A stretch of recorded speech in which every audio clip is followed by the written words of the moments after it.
اعوذ باللہ من الشیطان اللعین الرجیم بسم اللہ الرحمن الرحیم الحمد للہ وکفا وسلام علی عبادہ الذین اصطفیٰ. درود بھیجیے محمد و آلہ.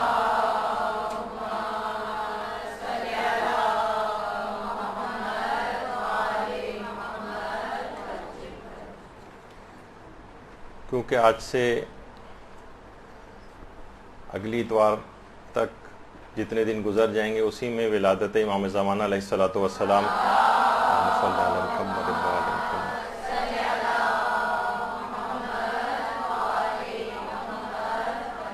گزر چکی ہوگی. اس بنا پر اس پروگرام کو پہلے ہی سے کرنے کا ارادہ ہوا. تو سب سے پہلے تو ولادت باسعادت امام زمانہ علیہ الصلوۃ والسلام کی پیشگی مبارکباد قبول فرمائیں.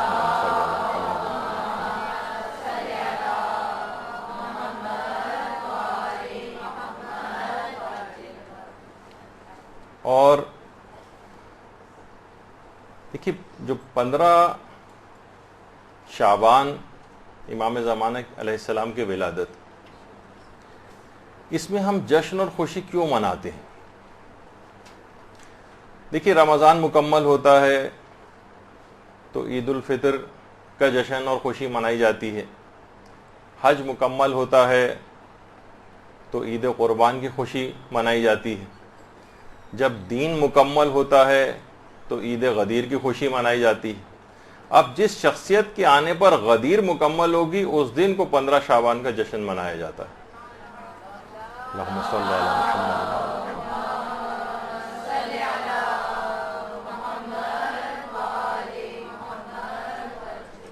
اب دیکھیے خوشی اگر اس وجہ سے منا رہے ہیں کہ امام زمانہ علیہ السلام جب تشریف لے آئیں گے تو ہماری ساری حاجات کو پورا کر دیں گے، وہ جب تشریف لے آئیں گے تو ہماری ساری دعائیں مقبول ہو جائیں گی، سارے دنیاوی کام ہو جائیں گے، یہ بھی ٹھیک ہے. لیکن در محضر آیت اللہ بہجت، اس میں آقا بہجت کے جو فرمودات ہیں اس متعلق، وہ فرماتے ہیں کہ امام زمانہ علیہ السلام کو ایسے افراد پسند ہیں جو خدا کی راہ میں ان کے ظہور کے منتظر ہوں، نہ کہ اپنی حاجات کو قبول کروانے کے لیے.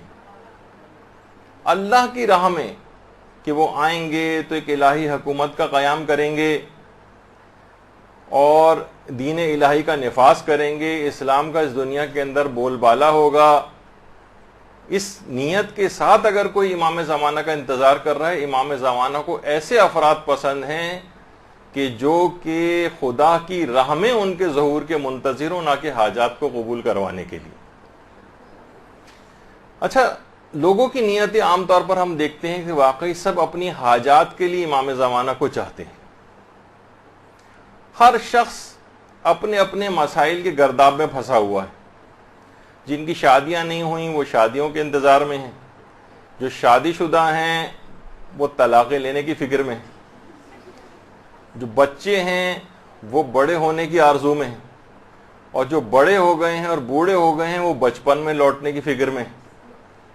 جو بے روزگار ہیں وہ روزگار کے سلسلے میں فکر مند ہیں. غریب جو ہیں وہ امیر بننے کے آرزو مند ہیں.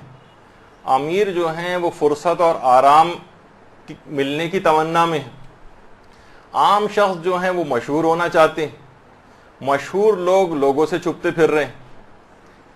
بہویں ساسوں کے ساتھ لڑ رہی ہیں، ساسیں بہوؤں کے ساتھ مصروف ہیں. ہر شخص اپنے مسائل کے گرداب میں پھنسا ہوا ہے. کسی کے پاس اتنی فرصت نہیں ہے کہ اپنے زمانے کے امام کو یاد کرے، اپنے زمانے کے حجت خدا کے متعلق کچھ سوچے، اس کے کچھ الہی مشن کا خیال کرے، اس کا ساتھی بننے کی فکر کرے. وہ ہر وقت امام زمانہ علیہ السلام ہماری فکر میں غرق ہیں اور کبھی ہم سے غافل نہیں ہوتے. ہم مستقل غافل ہیں. لیکن یہ بھی سب افراد کی حالت ایسی نہیں. کتنے ہی افراد ایسے ہیں جو ہمارے لیے مشعل راہ ہونے چاہیے. ایسے افراد اب بھی موجود ہیں جو روزانہ امام زمانہ علیہ السلام کو سلام کرتے ہیں اور ان سے جواب سلام پاتے ہیں. آج بھی اللہم صلی علی محمد وآل محمد روزانہ کی عادت بنائیے کہ امام زمانہ علیہ السلام کو روزانہ سلام کرنا ہے، کیونکہ جواب سلام ضرور آتا ہے، خواہ آپ کو سنائی دے یا سنائی نہ دے.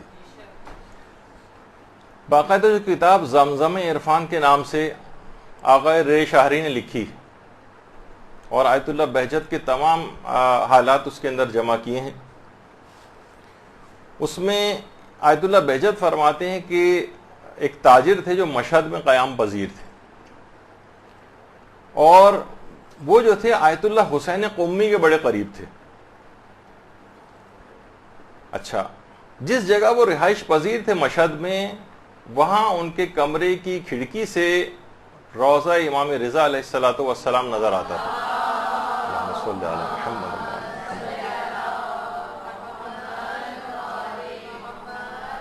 ایک دن ایک مومن ان سے ملاقات کے لیے آقا بہجت فرماتے ہیں، تو انہوں نے ان کے سامنے انتہائی محبت اور جذبات کے ساتھ کمرے کی کھڑکی سے روضے کی طرف نگاہ ڈالتے ہوئے امام رضا علیہ السلام کو سلام کیا.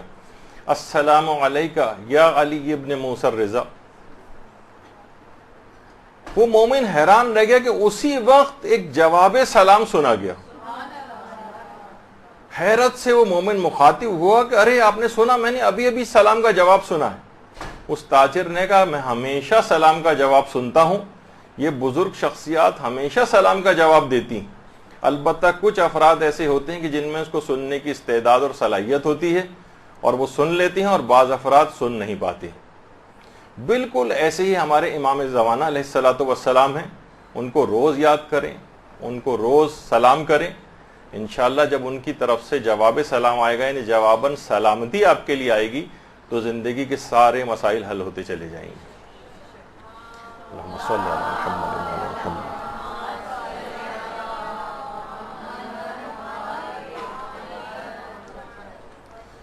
اچھا، اب دیکھیے، ہر وقت کوشش کریں کہ ایسے طریقہ کار کے اوپر عمل کریں جس سے ہمیشہ امام زمانہ علیہ السلام یاد رہیں. اچھا، اب یاد رکھنے کے بہت سے طریقے لوگوں نے خود سے بنائے ہوئے ہیں، آپ بھی کوئی بھی طریقہ ایجاد کر سکتی ہیں، کہ بس کوئی بھی ایسا طریقہ جس سے آپ کو ہمیشہ ان کی یاد باقی رہے. ایک صاحب کہتے ہیں کہ ایک دفعہ میں کسی شخص کے گھر گیا ان کی شادی کے بعد، تو دیکھا کہ ایک کمرے میں ایک بہت بڑا سا فریم انہوں نے لگایا ہوا ہے جو کہ بالکل خالی ہے اور اس میں کوئی تصویر نہیں. کوئی آج تک ایسا گھر نہیں ہوتا کہ جس کے اندر مثلا خالی فریم لگا ہوا ہو. پوچھا یہ کیا خالی تصویر، یعنی خالی فریم، اس میں کوئی تصویر نہیں؟ کہا ہاں، میں اس میں امام زمانہ علیہ السلام کی تصویر لگانا چاہتا ہوں. اللہم صلی علی محمد. ان سے کہا کہ بھائی جب وہ آئیں گے تب ان کی تصویر لگاؤ گے نا، ابھی تو ان کا ظہور نہیں ہوا، پھر تمہارا یہ عمل کیوں ہے؟ اس نے کہا یہ میں نے اس وجہ سے کیا ہے تاکہ ہمیشہ مجھے یاد رہے کہ میری زندگی میں کسی اہم چیز کی کمی ہے. جب بھی میں اس خالی فریم کو دیکھوں مجھے یاد آ جائے کہ میں کسی کا منتظر ہوں. اچھا، کچھ افراد ایسے ہیں کہ جو اس یاد کو باقی رکھنے کے لیے اپنی انگوٹھیوں میں اللہم عجل لولیک الفرج کندہ کرواتے ہیں. کوئی بھی ایسا طریقہ، کوئی بھی ایسی چیز کہ ہر شخص جب بھی اس کو دیکھے فوراً اس کو اپنے زمانے کے امام کی یاد آ جائے. جب یہ آیت اللہ بہجت فرماتے تھے کہ اپنی ذرا ذرا سی حرکت جب بھی تم کرو اس وقت کہو یا صاحب الزمان، یا صاحب الزمان. اٹھتے بیٹھتے ہر وقت، ہر آن، ہر گھڑی، ہر وقت امام زمانہ کی یاد آپ کی زبانوں کے اوپر رہے. صبح جب اٹھو، آقا بہجت فرماتے تھے صبح اٹھنے کے بعد ادب سے کھڑے ہو کر دن کا آغاز امام زمانہ علیہ السلام پر سلام کے ذریعے کیا کرو، پھر ان سے مدد مانگا کرو. آقا، امام، آقا میری مدد فرمائی. اور فرماتے تھے رات کو سونے سے پہلے سینے پر ہاتھ رکھو اور اپنے زمانے کے امام کو سلام کیا کرو، اس کے بعد سویا کرو. اس طرح شب و روز اپنے اس محبوب حقیقی کی یاد میں بسر کیا کرو. اگر تم نے ایسا کیا، بہت اہم جملہ آقا بہجت نے فرمایا، اگر تم نے ایسا کیا، جیسے کہ انہوں نے ابھی بتایا کہ صبح اٹھنے کے بعد ادب سے کھڑے ہو کر دن کا آغاز امام زمانہ پہ سلام سے کرو، ان سے مدد مانگو، رات کو سونے سے پہلے سینے پہ ہاتھ رکھ کے امام زمانہ کو سلام کر کے سو، اس طرح شب و روز اپنے اس محبوب حقیقی کی یاد میں بسر کرو۔ یاد رکھو اگر تم نے ایسا کیا تو جان لو کہ تمہاری زندگی میں شیطان کے لیے کوئی جگہ باقی نہیں رہے گی۔ جو ہر وقت اپنے زمانے کی امام کی اس طرح سے یاد میں کھویا رہے، ایسی برکتیں اور ایسی شیل اس کے اطراف میں آ جائے گی کہ شیطان کو اس کی زندگی میں قدم جمانے کا کہیں موقع نہیں مل سکے گا۔ یا صاحب الزمان، اچھا دیکھیں کہ امام کو صاحب الزمان یا صاحب الزمان کیوں کہتے ہیں؟ دیکھیں ہر شخص پر سن و سال کا تو اثر ہوتا ہے، کوئی شخص بچہ ہوتا ہے، پھر جوان ہوتا ہے، پھر بوڑھا ہوتا ہے، پھر مزید بوڑھا ہوتا ہے۔ آیت اللہ وحید خراسانی نے بڑی عجیب بات اس میں بتائی، کہا کہ دیکھیے امام مہدی امام زمانہ ہے، یعنی پورے زمانے کے امام ہیں، فقط اہل زمانہ کے امام نہیں ہیں، وہ زمانے کے امام ہیں۔ اس لیے کہ جو شخص خود زمانے کا امام ہو اس کو یہ زمانہ کیسے بوڑھا کر سکتا ہے؟ اہل زمانہ کے امام نہیں ہیں، زمانے کے امام ہیں، تو جو خود زمانے کا امام ہو اس کے اوپر یہ سن و سال اثر نہیں کرتے، اس پر یہ ٹائم وغیرہ جو ہے وہ اپنا اثر انداز نہیں ہوتا ہے، اسی بنا پر ان کو صاحب الزما کہا جاتا ہے۔ افق حوضہ کے نام سے ایک ہفت روزہ میں نکلتا ہے، اس میں باقاعدہ آیت اللہ بہجت سے، اگرچہ آیت اللہ بہجت بہت واضح طور پر نہیں کہتے تھے کہ میری امام زمانہ سے براہ راست کوئی ملاقات ہوئی، اشاروں کرایوں میں البتہ کہتے تھے یہ بات، کہتے تھے میں نے 40 مرتبہ نیند میں یا نیند جیسے عالم میں، جسے تقریباً مکاشفہ کہتے ہیں، امام زمانہ علیہ السلام کی زیارت کی ہے اور ان کی خدمت میں حاضری کا شرف حاصل کیا۔ 40 مرتبہ، اور فرماتے ہیں کہ 2 مرتبہ میں نے حضرت حجت کو ان کی اصل عمر میں دیکھا ہے، یعنی 1000 سال سے زائد عمر میں۔ باقاعدہ زمزم عرفان میں بھی یہ بات ہے کہ آیت اللہ بہجت فرماتے تھے کہ جو حضرت حجت کا سچا عاشق ہوتا ہے، خواہ وہ بیداری میں ان کو نہ دیکھ سکے، ان کی زیارت نہ کر سکے، لیکن پوری زندگی میں کم سے کم 1 مرتبہ خواب میں ضرور ان کو دیکھ لیتا ہے۔ بس ان کا ایک سچا عاشق ہونا ضروری، اور دوسرا اس سے زیادہ اس کے اندر تڑپ بھی ہونا چاہیے امام زمانہ علیہ السلام کی زیارت کی۔ اگر کوئی تڑپ ہی نہیں ہے، کوئی شوق ہی نہیں ہے، کوئی ولولہ ہی نہیں ہے، دیکھنے میں کوئی انٹرسٹڈ ہی نہیں ہے، تو ظاہر ہے کہ اس کو پھر زیارت کا شرف نہیں ملے گا۔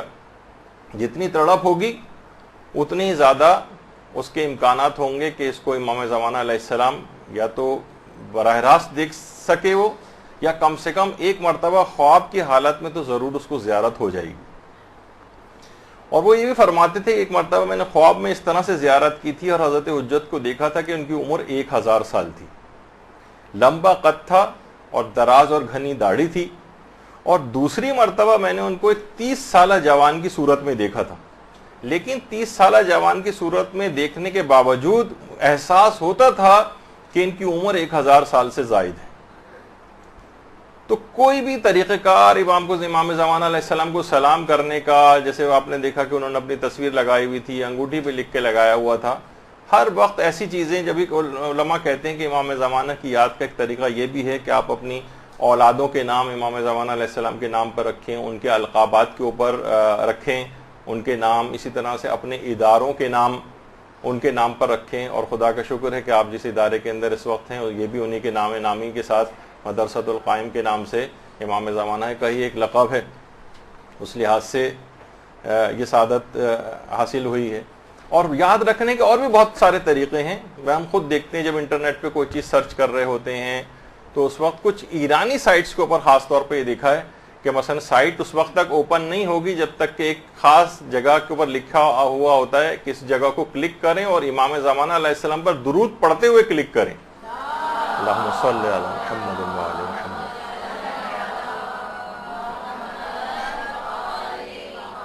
اس کے بعد وہ سائٹ اوپن ہوتی, اس کے بعد وہ سائٹ کھلتی, اور کون ایسا ہوگا جو اس چیز کو پڑھے گا اور مومن ہوگا اور وہ درود اس وقت نہ پڑھے, تو اس کو کلک کرتے ہوئے درود پڑھتا ہے اور اس کے بعد وہ سائٹ کھل جاتی, پھر جہاں اسے چاہے وہ چلا جائے. تو اس طرح سے یاد دہانی کے لیے, ان کو یاد رکھنے کے لیے لوگوں نے مختلف طریقے بنائے ہوئے ہیں. اور کتنی افسوسناک بات ہے کہ ہم ان کو بھلا دیں, ان سے غافل ہو جائیں جن کے متعلق خود شیخ مفید کو جو خط لکھا تھا امام زمانہ علیہ السلام نے, تو اس میں یہ بات کہی تھی کہ ہم تمہاری مراعات کی نسبت بے توجہ نہیں, ہم تم سے غافل نہیں. یعنی دوسرے الفاظ میں کہا جائے کہ یہ بے توجہی جو ہے یہ ہماری طرف سے نہیں, یہ بے توجہی تمہاری طرف سے, ورنہ ہم کبھی تمہاری یاد سے غافل نہیں ہوتے.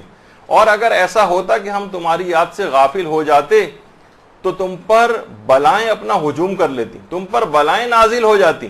یہ ہماری اس توجہ کی وجہ سے کہ تم پر سے اس طرح سے بلائیں نازل نہیں ہوتی ہیں کہ جس طریقے سے, جیسے کہ اب میں نظر بھی آتا ہے کہ پوری دنیا جس قدر مخالفت پہ کمر بستہ ہے, جس قدر دشمنی پہ صاحبان ایمان کی کمر بستہ ہے, کب کا کچل کے رکھ دیے جاتے. امام زمانہ علیہ السلام کی خاص عنایت اور نظر کرم اور ایک حفاظت ہے جس کی بنا پر یہ کام اس طرح سے چل رہا ہے. تو اور اب دشمنوں کی زبان پر بھی آ رہا ہے. کتنے ایسے اسلامی ممالک کے ولی عہد ہیں جو باقاعدہ اس بات کا تذکرہ کر رہے ہیں, اور ایسے افراد سے بات کرنے کو بھی تیار نہیں کہ جو امام زمانہ علیہ السلام کا نام لیتے ہیں اور یا ان کی مشن کے لیے کام کرنے کے اوپر یعنی ان کے مشن کے لیے کام کرتے ہیں. تو بہرحال ہمیں بھی چاہیے کہ ہم مسلسل امام زمانہ کی طرف متوجہ رہیں. اچھا, جو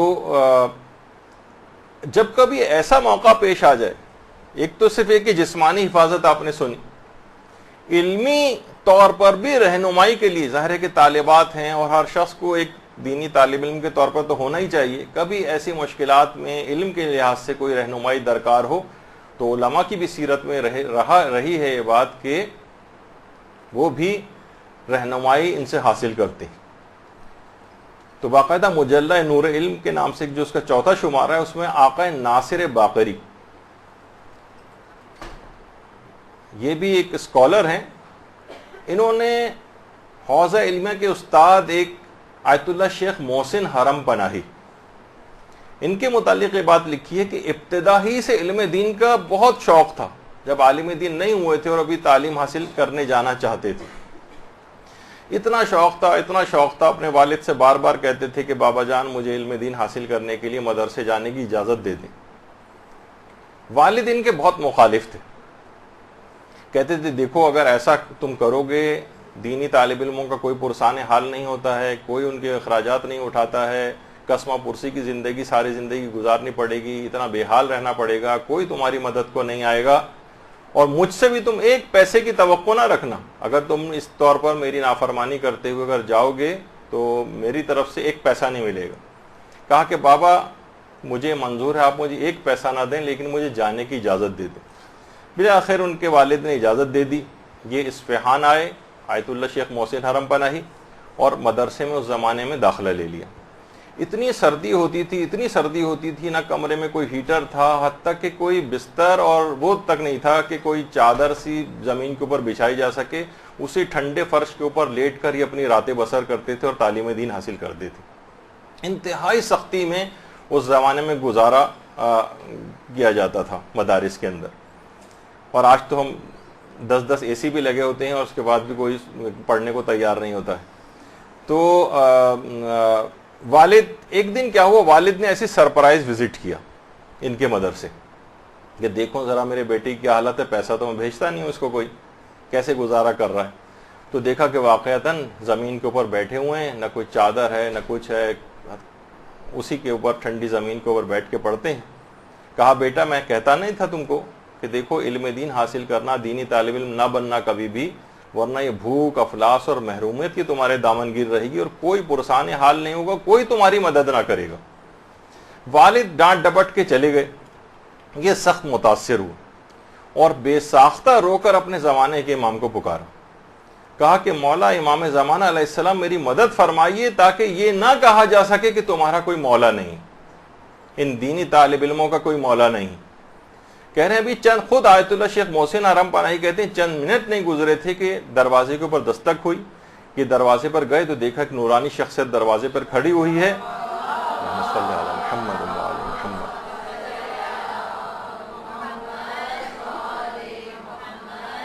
اس کے ہاتھ میں کچھ رقم ہے اور ان کے ہاتھ میں رقم دیتے ہوئے اس شخصیت نے ایک بات کہی کہ یہ لو تاکہ یہ نہ کہا جا سکے کہ تمہارا کوئی مولا نہیں، اور اس کے بعد وہ نگاہوں سے اوجھل ہو گئے۔ تو ہر لحاظ سے مدد، طالب علموں کے لحاظ سے مدد، علمی لحاظ سے بھی مدد کی، اب بہت ساری مثالیں سنیں گے، بس انسان کو تڑپ ہونی چاہیے، ان کی یاد ہونی چاہیے، کس طرح سے تڑپ کر اپنے زمانے کے امام کو پکارا، اور اس کے بعد آیت اللہ شیخ محسن حرم پناہی نے اس کا نتیجہ دیکھا کہ امام کیسے۔ تو یہ جو افراد ہیں اتنا یاد کریں اپنے زمانے کے امام کو، جو کہ تقاضا ہے، جس اعتبار سے غفلت ہے۔ یقین کیجئے کہ لوگ صرف ایک زبانی کلامی کے طور پر، کیونکہ زیارات کے اندر رائج ہو گئے تو اس وجہ سے کچھ موقعوں پر ان کا نام لے لیتے ہیں، یا جشن وشن کے کچھ پروگراموں میں ان کا نام آ جاتا ہے، ورنہ اصلاً ان کی یاد سے دل خالی ہو چکے ہیں۔ آیت اللہ شیخ ابراہیم صاحب الزمانی تبریزی ان کا نام تھا۔ یہ کئی برس تک سامرہ میں خود مقام امام زمانہ علیہ السلام جو ہے یہ وہاں پر رہائش پذیر تھے۔ اس قدر امام زمانہ علیہ السلام کو یاد کرتے تھے، اس قدر یاد کرتے تھے، ہر آن ہر گھڑی ہر وقت اٹھتے بیٹھتے چلتے پھرتے کھاتے پیتے باتیں کرتے ہوئے لوگوں سے درمیان میں، کہ ان کا نام ہی پڑ گیا تھا صاحب الزمانی، لقب اسی نام سے یاد کیے جاتے تھے۔ آیت اللہ شیخ ابراہیم نام تھا ان کا، لیکن صاحب الزمانی کے نام سے یاد کیے جاتے تھے۔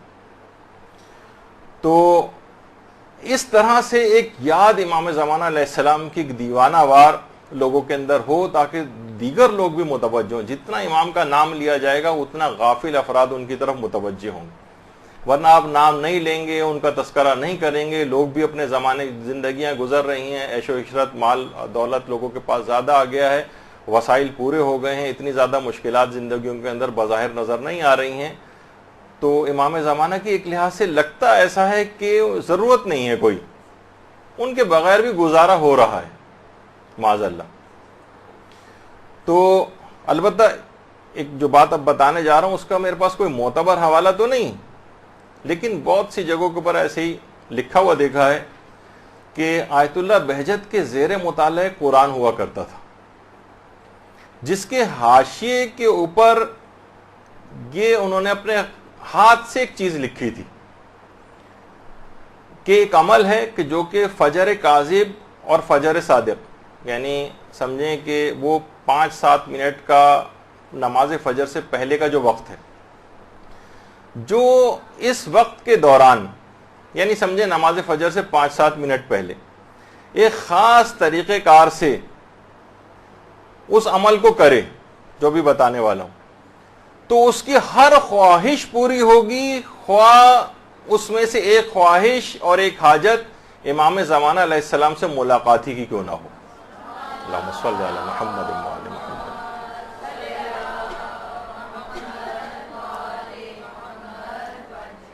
آیت اللہ بہجت نے اپنے ہاتھ سے قرآن کے حاشیے پہ وہ عمل لکھا ہوا تھا یاد دہانی کے لیے، اور وہ یہ تھا کہ 14 مرتبہ درود پڑھا جائے،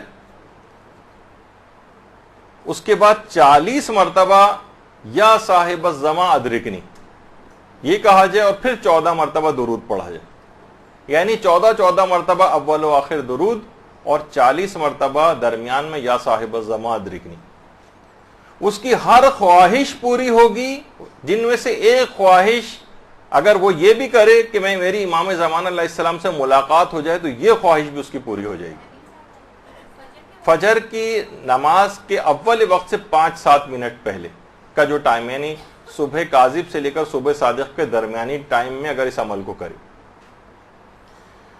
تو، اور یہ بھی علماء ایک طریقہ بتاتے ہیں کہ اگر کوئی شخص اپنے عمل کو صالح کر لے، تو امام زمانہ خود اس کو ڈھونڈ نکالیں گے.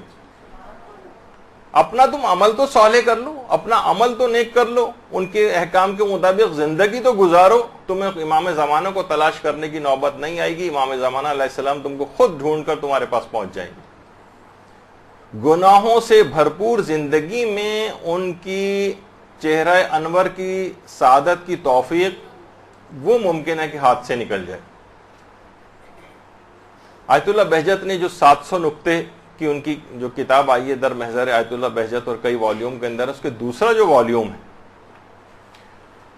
اس میں یہ سوال ان سے پوچھا گیا کہ اتنی بڑی تعداد ہے لوگوں کی جو کہ بظاہر لگتا ہے کہ امام زمانہ علیہ السلام کی بہت مشتاق بھی ہے اور وہ ظہور کی منتظر بھی ہے, پھر بھی امام کیوں نہیں ظہور کر رہے ہیں؟ بھائی یہ مشتاق بھی ہیں, یہ چاہتے بھی کہ آپ ظہور کر لیں, اتنی بڑی تعداد ہے تو پھر کیوں ظہور نہیں ہوتا ہے؟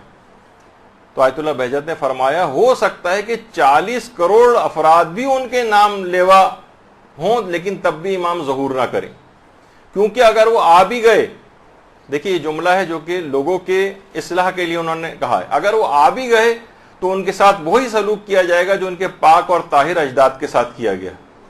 خدا سے دعا کرو کہ تمہارا شمار امام زمانہ علیہ السلام کو تیر مارنے والوں میں نہ ہو. یعنی لوگوں کو واقعتاً دیکھا جائے تو یہ ایسے افراد یعنی جو ہماری فسق و فجور کے اندر جو زندگیاں گزر رہی ہیں, جو گناہوں کے اندر مبتلا زندگیاں گزر رہی ہیں ہماری, اتنی زیادہ مخالفت پہ قدم قدم پہ ہم قبر بستہ ہیں, آئمہ کے اقوال اور ان کے فرمودات کو روند رہے ہیں اپنے یعنی طرز عمل سے, تو یہ کیسے ممکن ہے؟ ایسے افراد اس وقت بھی انکار کر دیں گے اور مخالفت پہ کمر بستہ ہو جائیں گے. مثلا کتنے افراد ایسے ہیں جو خمس نہیں نکالتے ہیں, اس وقت امام نے اگر آ کر کہا کہ خمس لاؤ اور نکال کر دو, جس طرح آج مراجع کی مخالفت ہوتی ہے اس وقت اس طرح سے امام زمانہ کی بھی مخالفت ہوگی. یہی وجہ ہے کہ آغا ابو الفضل زاہد, یہ بہت ہی پر اثر ان کا بیان ہوتا تھا اور رفع میں شامل ہے. لوگوں سے کہتے تھے کہ ارے لوگ تمہیں علماء یہ کہتے ہیں کہ تم ان کے ظہور کی دعا کرو, ظہور کی دعا کرو, میں کہتا ہوں کہ خدا کے لیے ان کے ظہور کی دعا نہ کرنا. یعنی لوگوں کو سمجھانے کے لیے معذاللہ روک نہیں تھے, ایک طریقہ تھا ان کا. کہتے تھے کیا بغیر تیاری کے بلا کر انہیں شہید کروانا چاہتے ہو یا تم خود ان کی تلوار سے قتل ہونا چاہتے ہو؟ یعنی یہ فسق و فجور اور یہ حرام والی زندگیوں کے اندر تو اس کے اندر تو امام زمانہ بھی آئیں گے تو تم پر سزا جاری کریں گے. اپنے آپ کو تیار تو کر لو, اپنے آپ کو کچھ بنا تو لو تاکہ تم ان کی حفاظت بھی کر سکو. اتنی بڑی تعداد صالح افراد کی تیار کرو, پھر ان کو بلاؤ. تو جو ہر وقت بلا رہے ہو اور تیاری تمہاری ہے نہیں, تو یا تو تم ان کو نقصان پہنچا دو گے یا اپنے آپ کو نقصان پہنچا لو گے.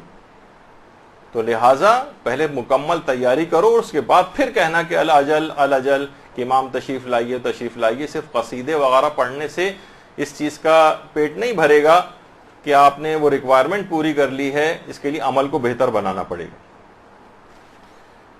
تو آیت اللہ بہجت سے ایک سوال یہ بھی کیا گیا کہ کیا کوئی گناہگار شخص امام زمانہ علیہ السلام کی زیارت کر سکتا ہے؟ چلے ہم بڑے گناہگار ہیں, بڑے فاسق و فاجر ہیں, لیکن پھر بھی دل میں ایک تڑپ, ایک محبت, ایک زیارت کا شوق تو پایا جاتا ہے نا. تو آیت اللہ بہجت نے پھر دیکھیے وہی متوجہ کیا, کہا کہ زیارت کا کیا ہے؟ اپنے زمانے کے امام کو تو شمر بھی دیکھ رہا تھا, شمر نہیں دیکھ رہا تھا, وہ زیارت نہیں کر رہا تھا امام کی. تو دیکھ کر تمہیں کیا کرنا ہے جب تک کہ امام زمانہ تم سے راضی نہ ہو جائے. یہ کیسے ممکن ہے کہ ان کے ارشادات, ان کی شریعت اور ان کے بتائے ہوئے احکامات کو تم مسلسل نظر انداز کرو اور اس کی مسلسل مخالفت کرو, اور جب وہ آ جائیں اور ظہور کر لیں تو اچانک سے تم ایک بٹن جس طریقے سے دب جائے تو تم تابعدار بن جاؤ گے؟ ایسا نہیں ہوگا. جو آج ان کی تابعداری کر رہا ہے وہ ان کے ظہور کے بعد بھی ان کا تابعدار ہوگا, اور جو آج ان کی نافرمانی پہ کمر بستہ ہے وہ ان کے ظہور کے بعد بھی ان کی نافرمانی پہ کمر بستہ ہوگا.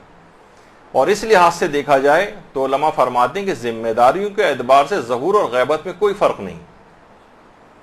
یہ تو نہیں ہوگا کہ ٹھیک ہے امام عمل اس وقت صحیح اپنا کر لیں گے جب امام زمانہ ظہور کریں گے.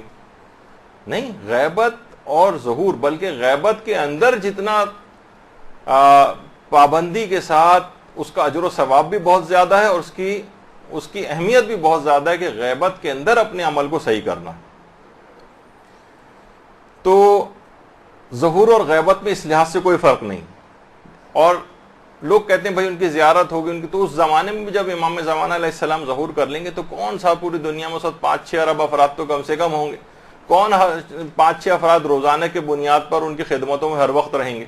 جس زمانے میں ائمہ معصومین موجود تھے اور دیگر ائمہ زمین کے اوپر، کتنے دیگر شہروں میں مومنین ایسے ہوتے جو ساری زندگی میں ایک دفعہ بھی امام کو نہیں دیکھ پائے تھے. دوسرے ملکوں میں رہنے والے مومنین ایک دفعہ بھی امام کو نہیں دیکھ پائے تھے. امام زمانہ علیہ السلام ظہور فرما بھی لیں تو ہو سکتا ہے آپ کو ٹی وی اور دیگر ذرائع سے ان کی زیارت ملے، ہر وقت ان کی خدمت میں پہنچنا بھی ہر ایک کے لیے ممکن نہ ہو. تو اس زمانے میں بھی عمل ویسے ہی کرنا ہے، اپنا آپ کو اپنے عمل کو نیک بنانا ہے جس طریقے سے امام زمانہ چاہے آنکھوں کے سامنے ہوں یا آنکھوں سے غائب ہوں. جس وقت وہ ظہور بھی کر لیں گے تب بھی ہر وقت آنکھوں کے سامنے کہاں آپ کے رہیں گے، نہ آپ سے ملاقاتیں ان کی ہوں گی.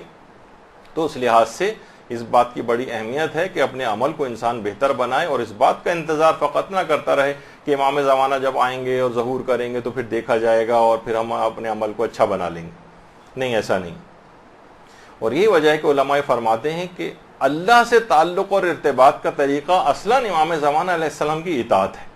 جتنی ان کی اطاعت بڑھے گی اتنا ہی کہا جائے گا کہ آپ کا اللہ سے تعلق جو ہے وہ بڑھے گا. اب اپنے زمانے کے امام کو آخر کیسے راضی کریں، طریقہ کار کیا ہے؟ تو در محضر آیت اللہ بہجت، اس کے اندر آیت اللہ بہجت ایک بڑی عجیب بات کہتے تھے کہ دین کے واجبات پر عمل کرتے جاؤ، نیند کے وقت تمہیں یہ سمجھ آ جائے گا کہ امام تمہارے کس کام سے راضی ہیں اور کس کام سے راضی نہیں. ایک دفعہ تم مکمل طور پر اپنی زندگی کو واجبات کے سانچے میں ڈھال لو، یعنی سارے واجبات اپنے پورے کرتے چلے جاؤ، تمہیں خود ہی نیند کے وقت پتہ چل جائے گا.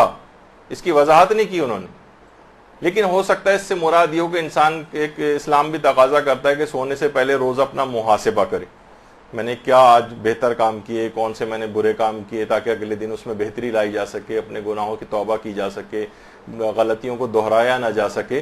ممکن ہے کہ محاسبے کی طرف اشارہ ہو، لیکن بہرحال کہا کہ واجبات پر عمل کرتے جاؤ اور ایک وقت ایسا آئے گا کہ نیند کے وقت تمہیں خود پتہ چل جائے گا کہ امام زمانہ علیہ السلام تمہارے کس کام سے راضی ہیں اور کس کام سے راضی نہیں. آیت اللہ سید محمد صادق روحانی موجودہ حیات مراجع میں سے ایک ہیں قم میں. ان سے بھی ایک سوال پوچھا گیا کہ آپ یہ بتائیے کہ امام زمانہ علیہ السلام کو راضی کرنے کا طریقہ کار کیا ہے، کیسے ہم راضی کریں؟ تو انہوں نے اپنے استفتاء کے اندر یہ بات لکھی ہے، اور یہ میں نے سارے مراجع کے نکال کے دیکھے تو یقین کیجئے کہ غیبت میں ذمہ داریوں کے اعتبار سے جہاں بھی بات کی ہے سارے مراجع نے تقریباً الفاظ آگے پیچھے ہیں لیکن بات ایک ہی کہ اپنے تمام واجبات پر عمل کرتے چلے جاؤ، تمام حرام کاموں سے اپنے آپ کو بچاؤ، غریبوں اور ضرورت مندوں کی مدد کرو جس کے اندر مالی، علمی، روحانی وغیرہ جس طرح کی بھی کمک ان کو درکار ہو، اور اپنے اعمال مستحبہ جو ہیں مستحب اعمال ان کی انجام دہی کرو. ان چاروں کاموں کو کرنا شروع کرو، امام زمانہ علیہ السلام تم سے راضی اور خوشنود ہو جائیں گے. اللہم صلی علی محمد.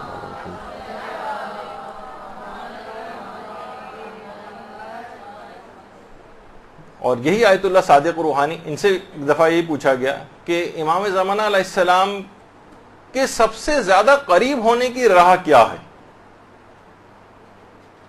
کون سے ایسے اعمال انجام دیں کہ ہم امام زمانہ علیہ السلام سے قریب ہوتے چلے جائیں. ان میں کچھ اعمال کا تذکرہ انہوں نے کیا. کہا کہ ایک تو روزانہ امام زمانہ علیہ السلام کی کوئی سی بھی زیارت پڑھیں. امام زمانہ کی بہت ساری زیارات ہیں، وہ آپ مفاتی کے اندر نکال کر بھی دیکھ سکتی ہیں. آپ نکالیں کسی بھی طرح سے کوئی سی بھی زیارت، بہت ساری زیارات ہیں. روز امام زمانہ علیہ السلام کی کوئی نہ کوئی زیارت، چاہے وہ مختصر ترین زیارت ہی کیوں نہ ہو. السلام علیکہ یا صاحب العصر والزمان اتنا بھی کہہ دیں تو یہ بھی مختصر ترین زیارت ہو جائے گی. ایک تو یہ روزانہ پڑھیں، اس سے آپ امام زمانہ علیہ السلام کے قریب سے قریب تر ہوتی چلی جائیں گی. اور دوسرا یہ کہ قنوت میں دعائے فرج پڑھیں. اچھا، دعائے فرج کے نام سے دو دعائیں ہیں عام طور پر نظر آتی ہیں. ایک تو الہی عظم البلاء والی دعا ہے، اس کو بھی کچھ لوگ کہتے ہیں، اور ایک جو دعائے سلامتی ہے امام زمانہ علیہ السلام ہے، اللہم کن لولیک الحجت والی. تو کوئی سی بھی ان میں سے دعا جو امام زمانہ علیہ السلام کے لیے دعا شمار ہو. یا تو یہ والی دعا جو کہ سب کو یاد ہی ہے، اس کو قنوت کے اندر روزانہ پڑھنا. جو روزانہ قنوت میں اس کو کم سے کم روزانہ کیا تو کوشش کریں ہر نماز کے قنوت میں یہ پہلے پڑھ لیں، اس کے بعد کوئی سی بھی اور قنوت کی دعا پڑھیں. یہ بہت زیادہ اس کی آج کل کے زمانے میں کافی تاکید ہے. ورنہ مختصر ترین جو اللہم کن لولیک اللہم عجل لولیک الفرج، یہ والی جو مختصر ترین ہے یہ بھی پڑھ سکتے ہیں. تو بہرحال کسی بھی طریقے سے نمازوں کے قنوت میں.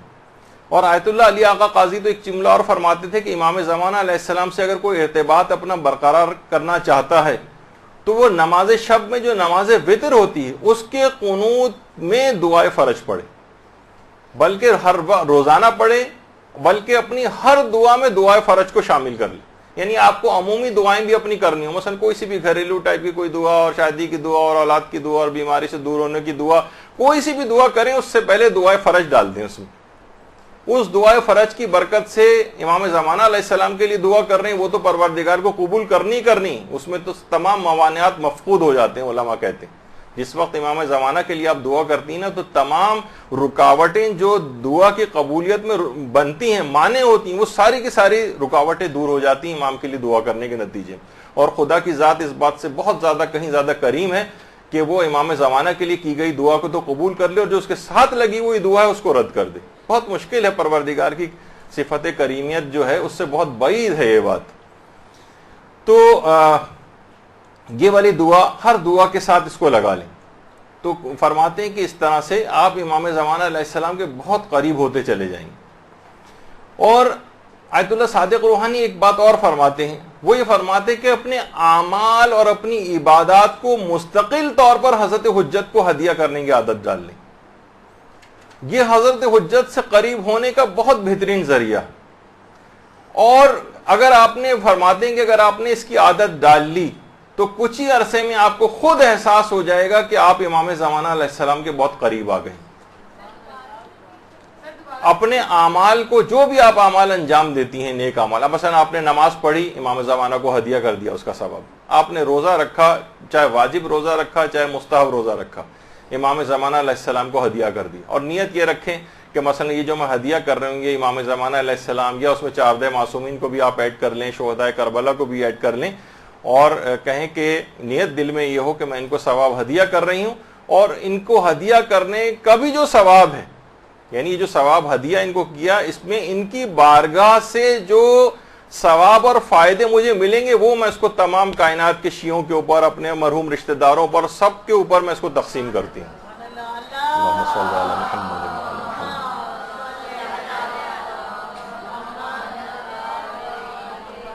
اور آیت اللہ صادق روحانی فرماتے ہیں کہ اس طرح کے تمام اعمال ان کو ہدیہ کرتے چلے جائیں، اور جو بھی آپ اعمال کریں، زیارات پڑھیں، زیارات کے لیے جائیں، کوئی بھی نیک کام آپ نے کیا، کوئی صدقہ دیا، سب کا ثواب امام زمانہ اور 4 معصومین کو ہدیہ کرتے چلے جائیں. اور خاص طور پر تلاوت قرآن کا ثواب حضرت حجت کو ضرور ہدیہ کریں. خود فرماتے ہیں آیت اللہ صادق روحانی کہ میں روزانہ، اپنے فتوے کے اندر انہوں نے بات لکھی کہ میں روزانہ حضرت معصومہ قم سلام اللہ علیہ، درود بھیجیے محمد صلی اللہ علیہ وسلم،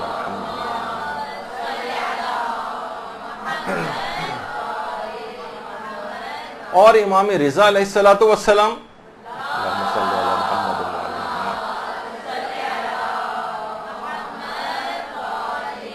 میں روزانہ ان کی نیابت میں زیارت عاشورہ پڑھتا ہوں، اور روزانہ وقت سحر فجر کی نماز سے پہلے میں تمام معصومین کی نیابت میں کچھ تلاوت قرآن کر کے ان کو ہدیہ کرتا ہوں.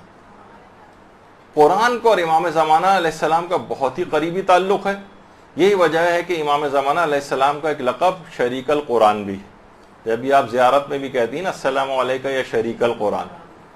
اور دیکھیے قرآن بھی کتاب ہدایت ہے، امام زمانہ خود عین ہدایت ہے. قرآن ہر چیز کو آشکار کرنے والا ہے، اور امام زمانہ علیہ السلام بھی جب آئیں گے تو ہر چیز کو آشکار کر دیں گے. بہت ساری مماثلت امام زمانہ علیہ السلام اور قرآن مجید میں. تو تلاوت قرآن امام زمانہ علیہ السلام کو ہدیہ کریں. اور دیکھیے آپ خود سوچیں کہ ہم جب کسی کو ہدیہ کرتے ہیں نا تو خود مثلا آپ اپنے کسی مرحوم رشتہ دار کو ہدیہ کریں، تو خود اس ہدیہ کرنے کے بعد بہت سے لوگ یہ سمجھتے ہیں کہ شاید ہمارا ثواب ختم ہو جاتا ہے ہدیہ کرنے سے اور اس کے پاس چلا جاتا ہے. آپ کا ثواب دگنا ہو جاتا ہے, بلکہ 10 گنا ہو جاتا ہے, بلکہ نہ جانے کتنے گنا ہو جاتا ہے دوسروں کو ہدیہ کرنے سے. تو علماء فرماتے ہیں سوچیے کہ جب آپ عام شخص کو جب ہدیہ کر رہے ہیں ثواب, اس کے اجر و ثواب کی کوئی انتہا نہیں, تو امام زمانہ علیہ السلام کو اگر ہدیہ کریں اس کی تو کوئی تصور میں نہیں لا سکتا کہ کتنا اس کو جو ہے اس کا ثواب ملے گا.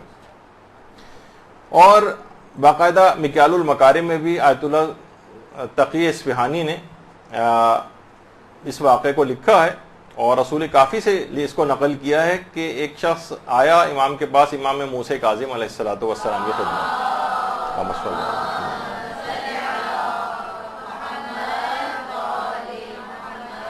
کہا کہ مولا میں ہر ایک پورا قرآن ختم کر کے ایک معصوم کے نام ہدیہ کرتا ہوں, 14 معصومین کے لیے 14 قرآن, تو اس کا کیا ثواب ہے؟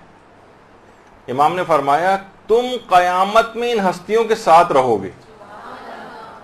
کہنے لگا مولا حیران رہ گیا, اتنا زیادہ ثواب. اگر تصور میں لے کر آئیں کہ افضل ترین ہستیوں کے ساتھ کسی کو جنت میں رہائش نصیب ہو جائے, ہر وقت وہ ان کے پڑوس میں رہیں.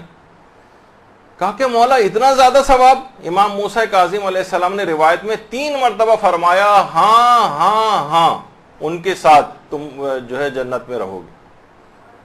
تو جب یہ علماء فرماتے ہیں کہ روزانہ کی بنیاد پر تلاوت قرآن کچھ نہ کچھ جو بھی آپ سے ہو سکے, شعبان میں تو ویسے بھی بہت زیادہ تلاوت قرآن کی تاکید ہے, دستور العمل وغیرہ کے اندر علماء نے بتایا, بہت سے علماء تو ایک پارہ روزانہ کم سے کم صرف شعبان کے مہینے میں ہی ریکمینڈ کرتے ہیں کہ پڑھنا چاہیے, اور رمضان میں تو لوگ ماشاءاللہ سے ویسا قرآن ختم کرتے ہی ہیں.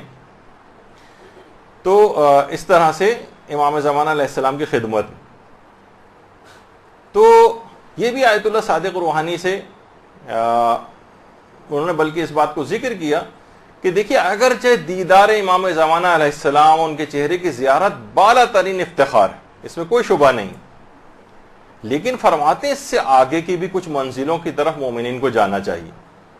مثلا امام کی رضایت حاصل کرنے کی کوشش کرنا, مثلا امام علیہ السلام کی دعائیں لینے کی کوشش کرنا, ایسے اعمال انجام دے کہ امام آپ کو دعا دیں. امام زمانہ علیہ السلام کے الطاف اور عنایات کو حاصل کرنے کی کوشش کرنا, اس کی فکر کرنی چاہیے.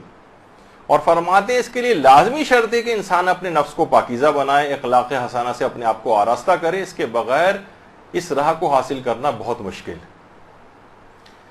تو اچھا, پھر ایک سوال آیت اللہ صادق روحانی سے پھر پوچھا گیا کہ آخر یہ کیا اب تک 313 کا عدد پورا نہیں ہوا؟ بہت سے لوگ کہتے ہیں بھائی ہمارا تو اس عمل اس قابل ہے نہیں کہ ہم 313 میں شامل ہو سکیں. تو اتنے 1000 سال سے زائد گزر گئے ہیں, اتنے علماء مجتہدین مراجع آئے ہیں, فوراً لوگ اس چیز کو ان کے خلاف بھی پیش کرتے ہیں کہ اب تک یہ 313 کا عدد پورا نہیں ہوا ہے. تو انہوں نے جواب میں فرمایا کہ ہاں. پھر ان سے ایک اور بھی سوال یہ ہوا کہ اگر بالفرض 313 کا عدد پورا ہو بھی جائے تو یہ کیا کافی ہوں گے کہ پوری دنیا کے مخالفین سے یہ 313 افراد سے جنگ کریں؟ تو آیت اللہ صادق روحانی نے اس کا جواب دیا کہ دیکھیں یہ لوگوں کی غلط فہمی کہ امام زمانہ علیہ السلام کے بس صرف 313 ہی اصحاب ہوں گے.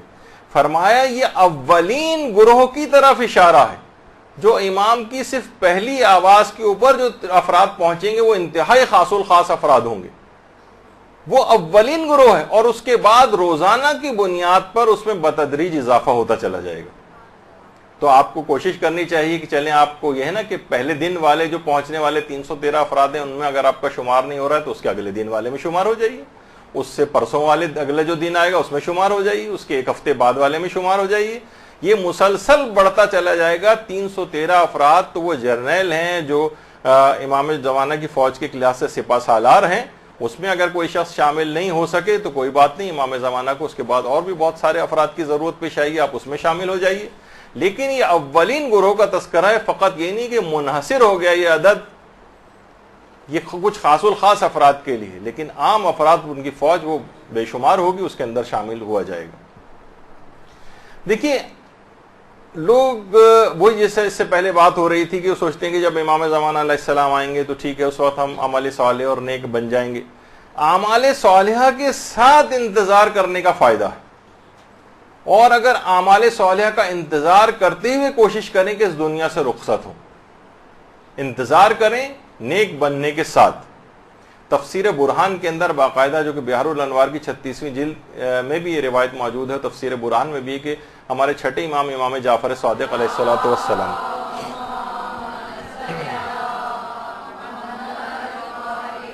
ان کی خدمت میں ایک بوڑھا آتا ہے اور آ کر سلام کرتا ہے امام کو اور کہتا ہے یبنا رسول اللہ اپنا ہاتھ بڑھائیے، میں آپ کے ہاتھ کو بوسہ دینا چاہتا ہوں۔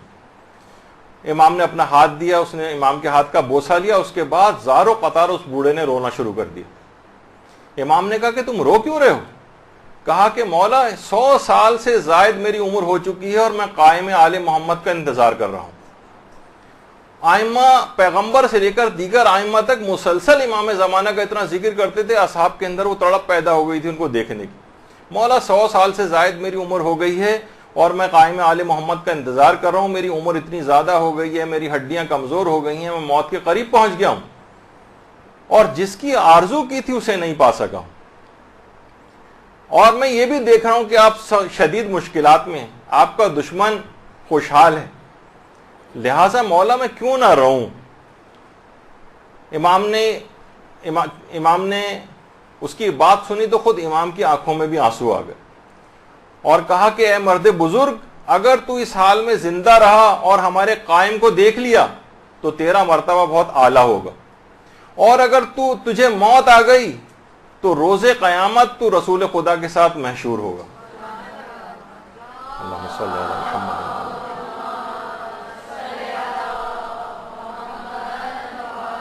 لہذا اپنے سنن و فرائض، اپنے وظیفہ شرعی کے مطابق عمل کر کے اس دنیا سے جائیں۔ اگر امام زمانہ علیہ السلام نے خدا کے اذن سے ظہور کیا تو انشاءاللہ ان کا دیدار نصیب ہوگا، ورنہ قیامت میں رسول اللہ کی ہمراہی نصیب ہوگی، اور انشاءاللہ ان کی ظہور کے بعد رجت میں مومنین کو اٹھایا بھی جائے گا ان کی مدد کے لیے۔ اچھا دیکھیے، اگر ہم بے عمل ہوں اور ہمیں کوئی راہ نہ مل رہی ہو، بے عمل ہوں اور کوئی راہ نہ مل رہی ہو، اور بار بار گناہوں میں مبتلا ہو جاتے ہیں، تو اس کے لیے بھی امام زمانہ علیہ السلام ہی کو پکارے، وہ آپ کی ہر چیز کی اصلاح کر دیں گے۔ باقاعدہ نجم الثاقب علامہ طبرسی کی جو ہے کہ شیخ مفید نے ایک مرتبہ علمی اشتباہ کیا تھا اور امام نے آ کر اس کو کریکٹ کیا تھا، اصلاح کی تھی ان کی۔ مجالس المومنین میں قاضی نور اللہ شستری نے لکھا ہے کہ علامہ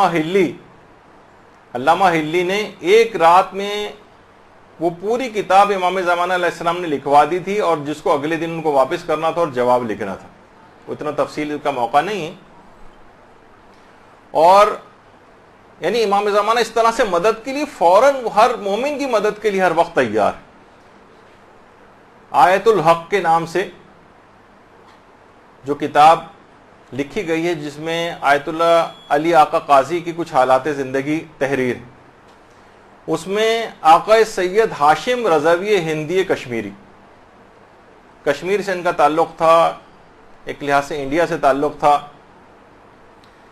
ان سے ایک واقعہ اس کے اندر نقل ہوا ہے کہ انڈیا کے ایک اور طالب علم تھے ہاشمی رضوی ہندی، خود وہیں کے تھے، یا ایک اور طالب علم سید علی نقی ہندی کے متعلق فرماتے ہیں کہ وہ نجف میں زیر تعلیم تھے، انتہائی مقدس اور پرہیزگار طالب علم تھے۔ کہہ رہے ہیں وہی زمانہ تھا، اس زمانے میں آیت اللہ سید کاظم یزدی کا انتقال ہوا تھا۔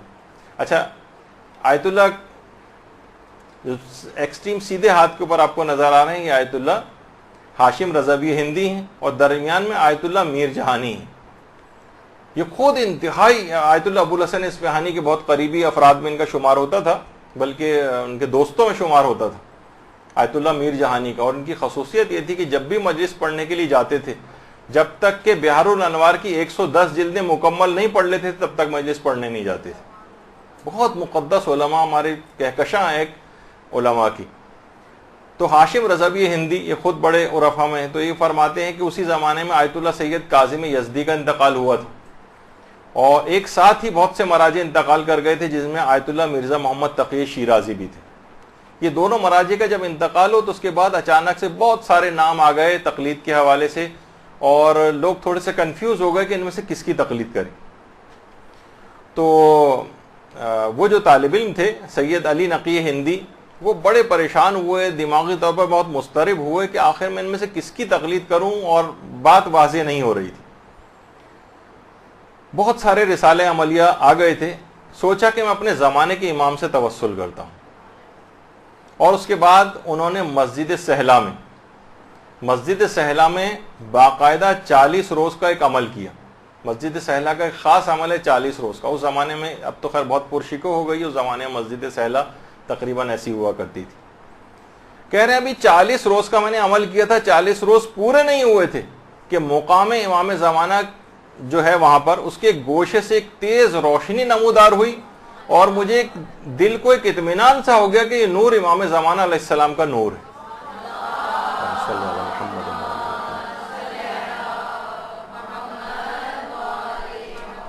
اس نورانی شخصیت نے مجھ سے کہا، اور ایک مسجد سہلا کے ہی ایک گوشے میں بیٹھی ہوئی شخصیت کی طرف اشارہ کیا کہ اس سید کی تقلید میں چلے جاؤ۔ کہہ رہے ہیں میں ان کے پاس، سید علی نقی ہندی کہتے ہیں، میں فوراً بھاگا ہوا ان کے پاس گیا تو دیکھا وہ آیت اللہ سید علی آقا قاضی بیٹھے ہوئے تھے۔ اچھا، کہہ رہے ہیں کہ ان کے دل میں خیال، اچھا طالب علموں کی بہت سی اقسام ہے، اتنی جلدی بہت سی چیزوں کا اعتبار نہیں کرتے۔ کہا کہ یہ ٹھیک ہے، میرے لیے تو یہ سید کا یہ تعارف ہو گیا ہے، لیکن جب تک یہ خود آ کر مجھ سے یہ نہ کہیں تب تک میں یقین نہیں کروں گا، مجھے اطمینان نہیں ہوگا، مجھے مزید اطمینان چاہیے۔ دیکھیے جیسے حضرت ابراہیم نے کہا تھا کہ نہیں مجھے مزید اطمینان چاہیے، یہ ایسا نہیں تھا کہ وہ ان کو اطمینان نہیں تھا، لیکن بہت ساری اس کی وجوہات ہوتی ہیں بعض اوقات۔ اب انہوں نے فوراً مسجد سہلا سے عبادت کے لیے اور عمل کے لیے مسجد کوفہ کا رخ کیا، سید علی نقی ہندی، اور اس زمانے میں مسجد کوفہ، اور وہاں جا کر اعتکاف میں بیٹھ گئے، اور کہا کہ جب تک حضرت حجت کی طرف سے واضح طور پر علی آقا قاضی مجھے خود آ کر نہیں کہیں گے تب تک میں ان کی تقلید میں نہیں جاؤں گا، اور جب تک میں اعتکاف میں مسلسل بیٹھا رہوں گا۔ دیکھیے ایسی تڑپ بھی ہونی چاہیے، ایسا حوصلہ بھی ہونا چاہیے۔ ہم جیسا اگر ہو تو 5-7 دن ہی گزریں گے تو اس کے بعد گھر کی یاد ستانے لگے گی، اور اس کے بعد فوراً اعتکاف توڑ کے ہی نہ آ جائے کہیں وہاں سے، تو یقیناً پھر وہ ہمیں وہ چیزیں بھی حاصل نہیں ہوتی۔ تو کہہ رہے ہیں کہ ابھی میں اعتکاف میں بیٹھا تھا، ابھی چند دن ہی گزرے تھے، اچانک سے ایک روز کسی نے مجھے پیچھے سے نام لے کے پکارا، علی نقی ہندی۔ میں نے مڑ کر دیکھا تو وہ آیت اللہ مرزا سید علی آقا قاضی تھے، اور آیت اللہ علی آقا قاضی خود تشریف لے آئے تھے، اور کہا، میرے پاس آئے اور کان میں آ کے کہا جتنے مسائل فقہ مجھ سے پوچھنے پوچھ لو، میں تم کو اپنا فتویٰ بتاؤں گا۔ میں نے ان سے جتنے بھی مسائل تھے جو ضروری میرے دماغ میں تھے وہ پوچھے۔ اس کے بعد آیت اللہ علی آقا قاضی میرے کان میں کہہ کے چلے گئے کہ ان مسائل کے اوپر عمل کرو، لیکن خبردار اس واقعے کی اطلاع کسی اور کو مت دینا۔ اس کے بعد سید علی، میں نے ان کے مرنے کے بعد، آیت اللہ کے مرنے کے بعد انہوں نے واقعہ دوسروں کو بتایا تھا۔ علی نقی ہندی کہتے ہیں کہ جب تک وہ زندہ رہے میں ان کی تقلید میں رہا، اور انہی سے میں مسائل پوچھنے کے لیے جاتا تھا، یہاں تک کہ جب آیت اللہ علی آقا قاضی کا انتقال ہو گیا تو کہہ رہی ہیں اس کے بعد بھی میری یہ حالت رہی کہ جب بھی کوئی مسئلہ مجھے پیش آتا تھا اور مجھے اس کا حل معلوم نہیں ہوتا تھا، علی آقا قاضی خواب میں آ کر مجھے اس مسئلے کی تعلیم کرتے تھے۔ اللہم صلی علی محمد۔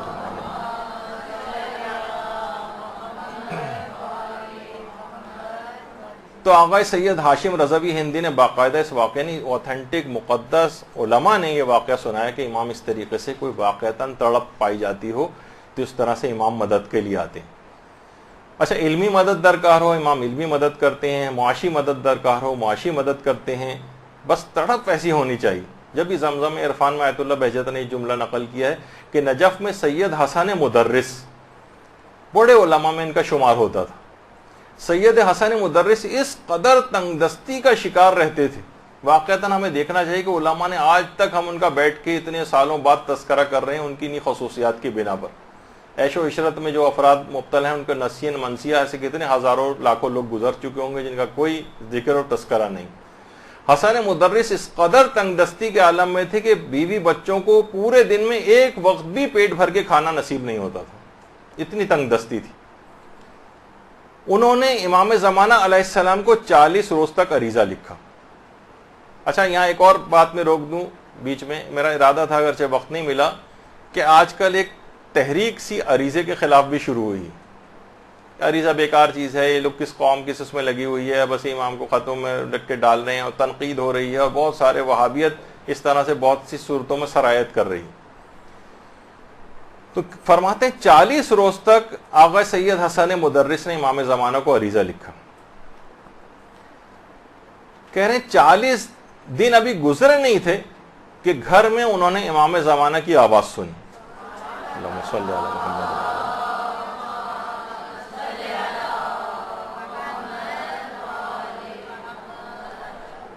کہ ہم تمہاری یاد سے غافل نہیں ہیں, اور کہہ رہے ہیں کچھ ایسا اس کے بعد ہوا, تفصیلات میں علماء زیادہ جاتے نہیں ہیں, ایسا ہوا کہ ان کی حالت بدل گئی اور ساری مشکلات دور ہو گئی.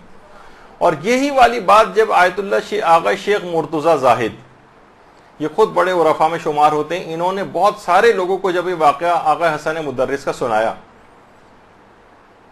لوگوں کو سنایا انہوں نے, تو ایک اور عالم دین تھے, وہ بھی اسی قدر تنگ دستی کے اندر مبتلا تھے, اور انہوں نے بھی 40 روز تک امام زمانہ علیہ السلام کو عریضہ لکھنے والا یہ والا عمل کیا. وہ اس کے بعد فرماتے ہیں, خود آغا بہجت کے الفاظ ہیں جو باقاعدہ انٹرنیٹ کے اوپر ایک ویڈیو کے اندر بھی آغا بہجت نے وہ چیز بتائی, کہ وہ فرماتے ہیں کہ بس میں نے 40 روز عریضہ لکھا, اور اس دوران کچھ ایسا ہوا کہ اس کے بعد کوئی لگا کہ کوئی گویا مشکل ہی نہیں رہی تھی, ساری ہی مشکلیں حل ہوتی چلی گئی. اللہم صلی علی محمد.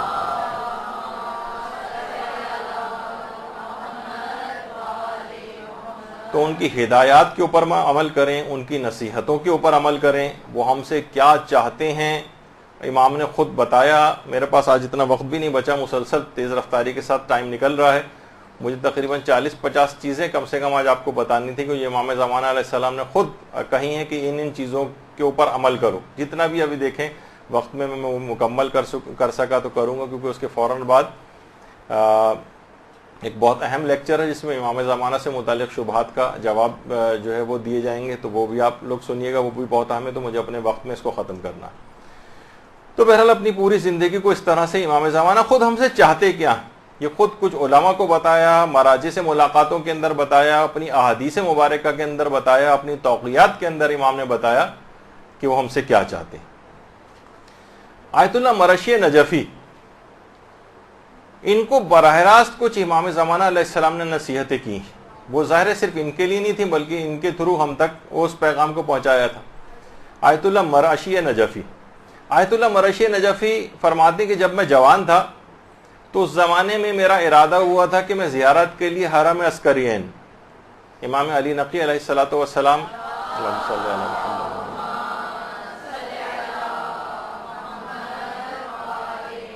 اور امام حسن عسکری علیہ الصلوۃ والسلام اللہم صلی علی محمد.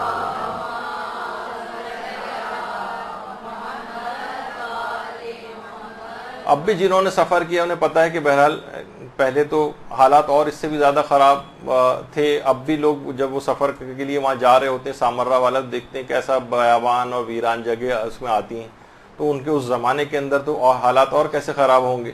اب تو ماشاءاللہ یہ جو حرم عسکرین ہے, اب تو نئی زری بھی وہاں پر جو ہے وہ لگی ہے, اور اندر جو تو ایک درود بھیجیے محمد و آل محمد صلی اللہ علیہ وسلم.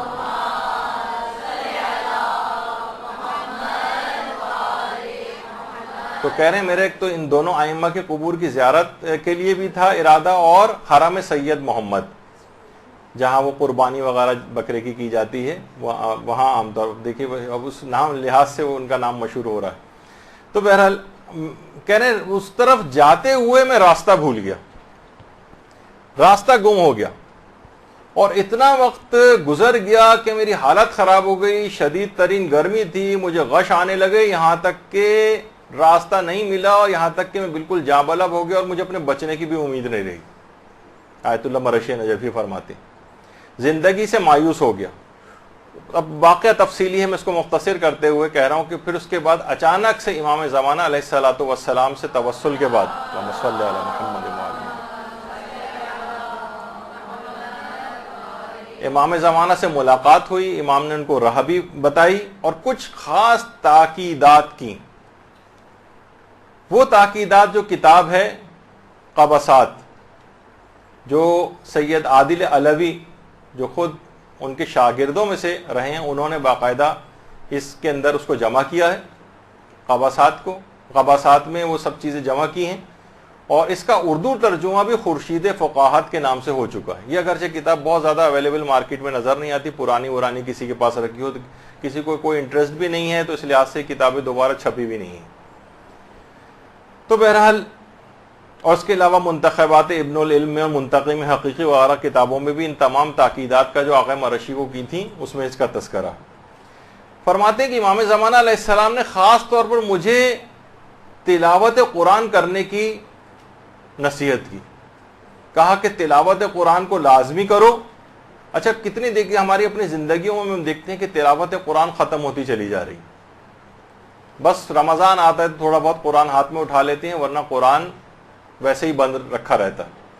بلکہ کہیں میں لطیفہ بھی پڑھ رہا تھا کہ کوئی دادی اماں اپنے پیسے جو قرآن کے اندر چھپا کے رکھ رہی تھیں، تو کہا کہ دادی اماں یہ کہاں آپ رکھ رہی ہیں؟ کہا بیٹا مجھے یقین ہے کہ تم لوگ اس کتاب کو کبھی کم کھولو گے نہیں، اس وجہ سے محفوظ ترین جگہ یہی نظر آ رہی ہے.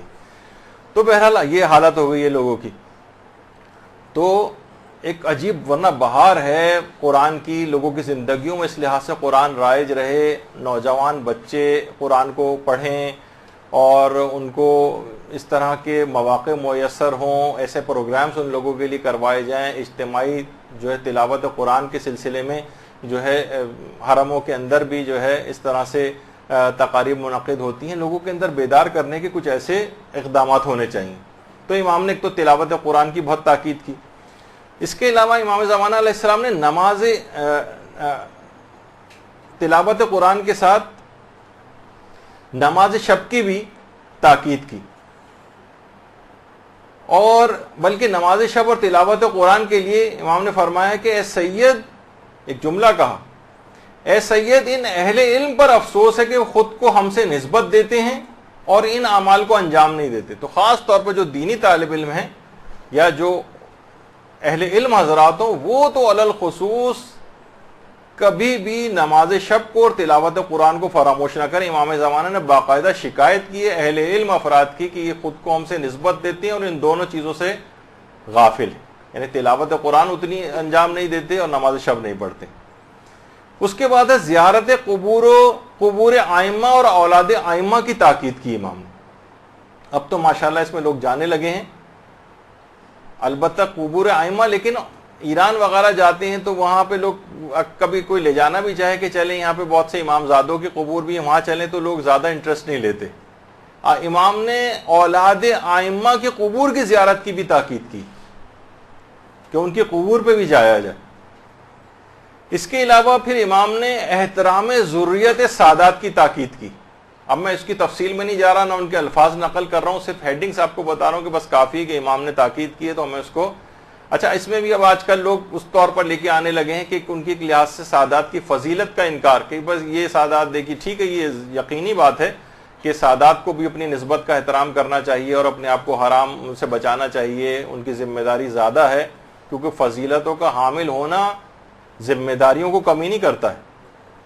تو جتنی فضیلت آپ کی ہوگی اتنا ہی ذمہ داریوں کو ادا کرنا پڑے گا. وہ ایک اپنی الگ جگہ بات ہے، لیکن دیگر افراد کو چاہیے کہ ان کی بہرحال عزت و احترام میں کمی نہ کرے. امام نے اس کی تاکید کی ہے. اور اس کے علاوہ جو دیگر علماء کی قبور ہیں، شہداء کی قبور ہیں، صالحین کی قبور ہیں، وہاں بھی ضرور گاہے بگاہے زیارت کے لیے جائیں. کتنے افراد ہیں، اپنے رشتہ دار ہیں، لوگ سالہ سال اپنے والدین کی قبروں پر نہیں جاتے ہیں، سالہ سال گزرتے چلے جاتے ہیں، جب وہاں قبروں سے اندازہ ہو رہا ہوتا ہے کہ یہاں سالوں سے کوئی نہیں آیا ہے. تو بہرحال اس کی تاکید امام نے کی. عورتیں بھی قبرستان جا سکتی ہیں، اپنے نجاست کی حالت میں بھی جا سکتی ہیں. لوگ اتنے زیادہ سوال پوچھتے ہیں کہ بیچ میں چلیں یہ والا فقہی مسئلہ بھی آ گیا. اس کے علاوہ امام نے خاص طور پر آیت اللہ مرشی کو اس بات کی تاکید کی کہ امیر المومنین علیہ السلام کا جو خطبہ شقشقیہ ہے، اللہم صلی علی محمد و علی محمد، حضرت امیر کے اس خطبے کو حفظ کرنے کی تاکید کی، اور ایران میں باقاعدہ اس کے پروگرامز بھی ہوتے ہیں، خطبہ شقشقیہ باقاعدہ طالب علموں کے لیے، حتیٰ کہ استادوں تک کے لیے اس کا مقابلے ہوتے ہیں کہ جو بھی کرے گا اس کو اس میں انعامات بھی لکھے ہوتے ہیں، اسے زیارت کربلا کے لیے بھیجا جائے گا، مشہد کی زیارت کے لیے بھیجا جائے گا، اور مختلف جو ہے اس طرح کے ان کو انعامات، ایک مقابلے کی ایک فضا، تاکہ لوگوں کے اندر، یہاں پہ بھی ہمارے جو مدرسے کے مسئولین ہیں، میں بہرحال ان سے یہی درخواست کروں گا کہ بچوں میں اس طرح کی چیزیں، کہ خود حضرت حجت نے باقاعدہ کہا ہے کہ خطبہ شقشقیہ جو ہے اس کا جو متن عربی والا ہے اور اس کا ترجمے کے ساتھ اس کو جو ہے حفظ کریں، تو ایک اس کی تاکید کی ہے۔ اس کے علاوہ حضرت حجت نے خطبہ حضرت زینب سلام اللہ علیہ کے حفظ کی تاکید کی ہے، جو دربار میں دیا تھا، اللہم صلی علی محمد۔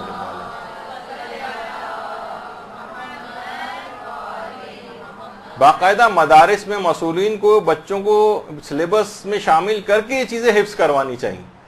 امام زمانے کی خواہش تھی کہ آیت اللہ مرشی نجفی تک سے یہ بات کہی، اور اسی طریقے سے امام نے خاص طور پر والدین کی خدمت کی تاکید کی ہے، خواہ وہ زندہ ہوں یا مر گئے ہوں۔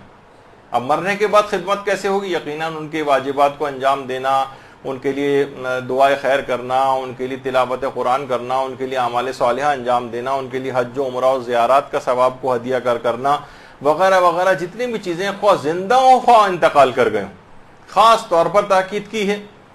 اور ایک اور چیز جس کا آج کل بڑا مذاق اڑایا جانے لگا ہے، امام زمانہ علیہ السلام نے آیت اللہ مرشی سے کہا کہ ایک عقیق جس پر 14 معصومین کے نام کندہ کیے جائیں، اس کو میت کے منہ میں رکھنے کی تاکید کی، اور الحمدللہ مدرسے کو بھی افتخار رہا ہے کہ باقاعدہ ہم نے اس میں اپنے کفن بیگ کے اندر عقیق کے اوپر باقاعدہ پرنٹنگ کروا کے ائمہ کے نام اور وہ اس میں، تاکہ مردے کے منہ میں رکھا جا سکے۔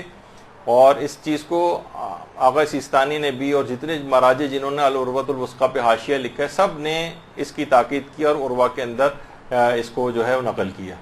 امام زمانہ نے الگ سے آیت اللہ مرشی کو اس بات کی تاکید کی تھی کہ، اور ابھی بھی کسی کو چاہیے تو ہمارے یہاں مدرسے سے اویلیبل ہوتا ہے، کوئی الگ سے کسی کے پاس کفن موجود بھی ہے تو الگ سے بھی عقیق لے سکتا ہے۔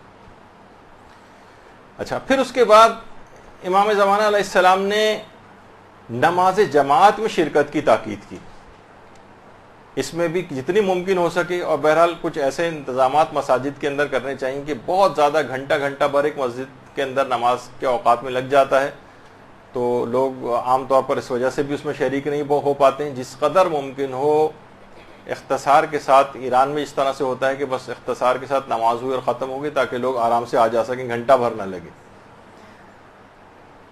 تاکید کی۔ اس کے علاوہ امام نے فقہ، حدیث اور تفسیر قرآن کے مطالعے کی تاکید کی۔ روزانہ کی بنیاد پر فقہی مسائل، احادیث مبارکہ، تفسیر سے ایک نہ ایک صفحہ آپ ضرور پڑھنے کی عادت ڈالیں، امام زمانہ کی خواہش ہے، امام زمانہ ہم سے یہ چاہتے ہیں۔ اس کے علاوہ امام نے نہج البلاغہ اور صحیفہ کاملہ کا مطالعہ کرنے اور اس کی دعاؤں کو حفظ کرنے کی تاکید کی۔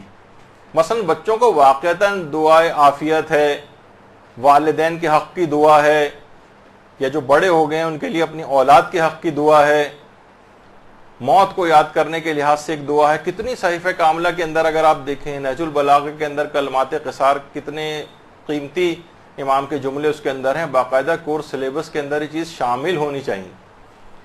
ان دعاؤں کو باقاعدہ بچے آپ دیکھیں کتنی بڑی بڑی چیزیں، اتنی موٹی موٹی کتابیں پوری حفظ کر لیتے ہیں، تو یہ ایک دو صفحے کی چیزیں، دعائیں نہیں یاد کر سکتے، وہ بالکل کر سکتے ہیں، بس ہم اس میں دلچسپی نہیں لیتے۔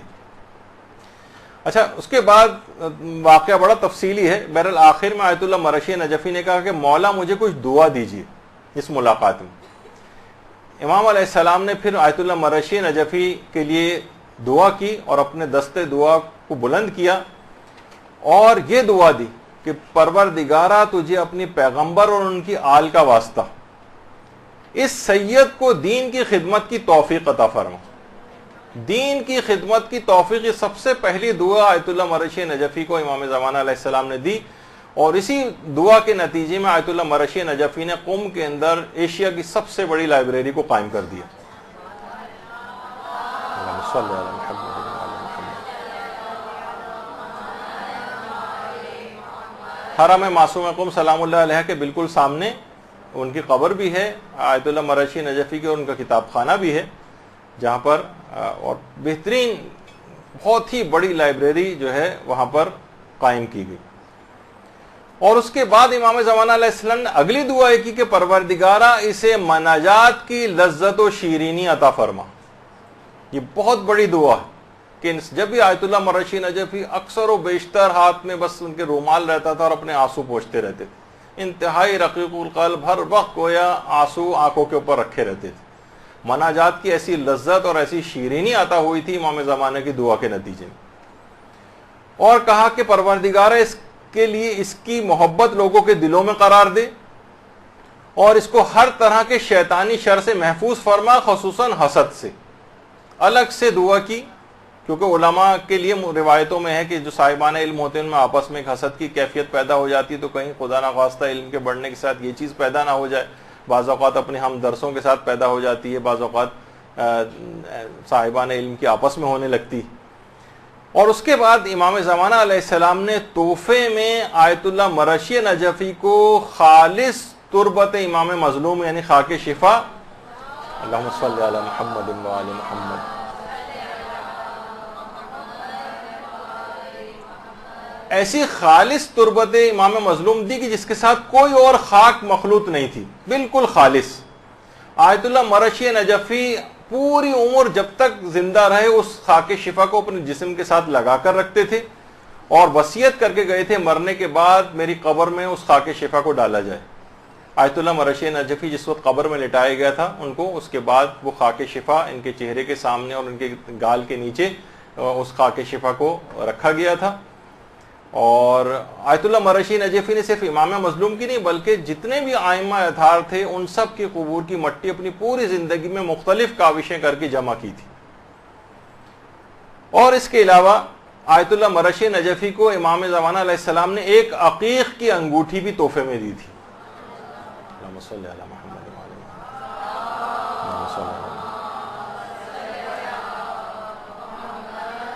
آیت اللہ مرشی نجفی اس عقیق کی انگوٹھی کو بھی ہمیشہ اپنے ساتھ رکھتے تھے اور کہتے تھے میں نے اس عقیق میں بہت ہی زیادہ آثار بزرگی اور کرامات کو مشاہدہ کیا.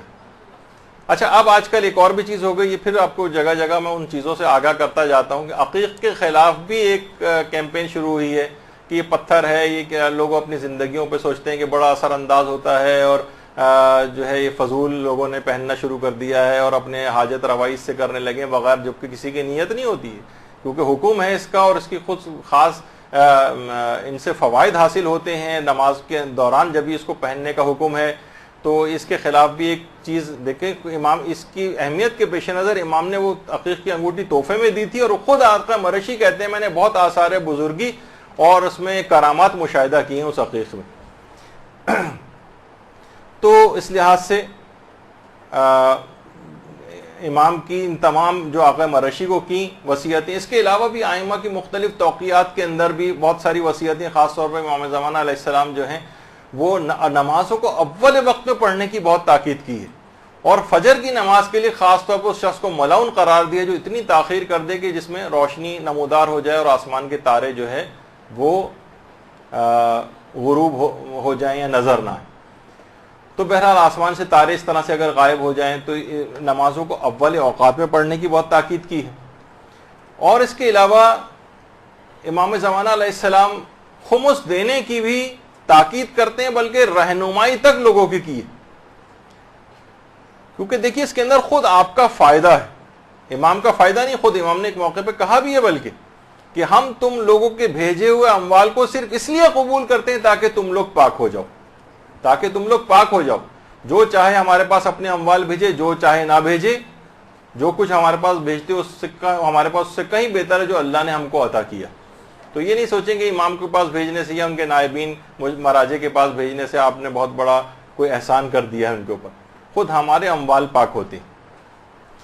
امام باقاعدہ رہنمائی تک کرتے. کتنے واقعات ملتے ہیں, آیت اللہ بہجت کے فرزند علی بہجت جو ان کی اس برابر میں بیٹھے ہوئے ہیں، انہوں نے خود ایک واقعہ نقل کیا ہے. کہہ رہے میرے والد کے انتقال سے سال بھر پہلے ایک فون میرے پاس آیا اویسی نام کا، اویسی، اور اس نے فون کیا اور کہا کہ ڈینمارک سے ایک شخص ہے جو کہ آغا بہجت سے ملاقات کرنا چاہتا ہے. انہوں نے کہا بھائی ملاقات تو آغا بہجت کرتے ہی نہیں، عام طور پر ممکن نہیں ملاقات. کہا کہ نہیں، وہ کچھ شرعی رقوم ان کو دینا چاہتا ہے. تو انہوں نے کہا کہ شرعی رقوم دینا چاہتا ہے تو ٹھیک ہے، بینک کے ذریعے بھیج دے. کہا کہ نہیں، وہ اپنے ہاتھ سے آغا بہجت کو دینا چاہتا ہے اور اس بات میں ایک راز ہے. بہرحال اس نے بڑا اصرار کیا. تو انہوں نے کہا بس ایک ہی چیز ممکن ہے کہ جب جمعے کی نماز کے لیے مسجد آتے ہیں آغا، تو اس وقت ان سے ملاقات کر لو اور اسی وقت اپنے ہاتھ سے دے دینا. تو کہہ رہے ہیں کہ آیت اللہ بہجت کے بیٹے علی جو ہیں وہ فرماتے ہیں کہ جب وہ شخص آیا تو دیکھا کہ 50 سال کا ایک عراقی شخص تھا. آیت اللہ بہجت مسجد کے اندر نماز پڑھانے کے لیے آئے اور نماز پڑھا کے جب واپس جانے لگے اپنے کمرے کی طرف جو برابر میں ہی تھا، تو اس نے ہاتھ بڑھا کے ان کو جو شرعی رقم دینی تھی وہ دے دی. آغا بہجت نے ظاہر ہے وہ دیکھتے بھی نہیں تھے لوگوں کی طرف، اور وہی اپنی بے نیازی سے انہوں نے رقم دوسرے کے حوالے کی، اس کے بعد اپنے کمرے میں چلے گئے. تو اس شخص نے آغا بہجت کے بیٹے علی بہجت سے کہا کہ میں 14 گھنٹے کی فلائٹ سے یہاں پر آیا ہوں. تو انہوں نے کہا بھائی آپ کو آنے کی کیا ضرورت تھی، آپ آن لائن بینک ٹرانسفر وغیرہ کر سکتے تھے. کہا کہ آپ مجھے عام آدمی نہ سمجھیں، میں ڈینمارک اور سویڈن میں میرے 5 سپر اسٹورز ہیں، بہت امیر آدمی ہوں. اچانک سے ایک دن مجھے اس بات کا احساس ہوا، میں نے بچپن میں کہیں سنا ہوا تھا کہ اموال کے اوپر خمس واجب ہوتا ہے. پھر کافر دنیا میں چلا گیا، میں بہت وہاں پیسے کمائے. اب سوچا کہ مجھے اپنے مال سے خمس ادا کرنا چاہیے، لیکن میں کسے دوں.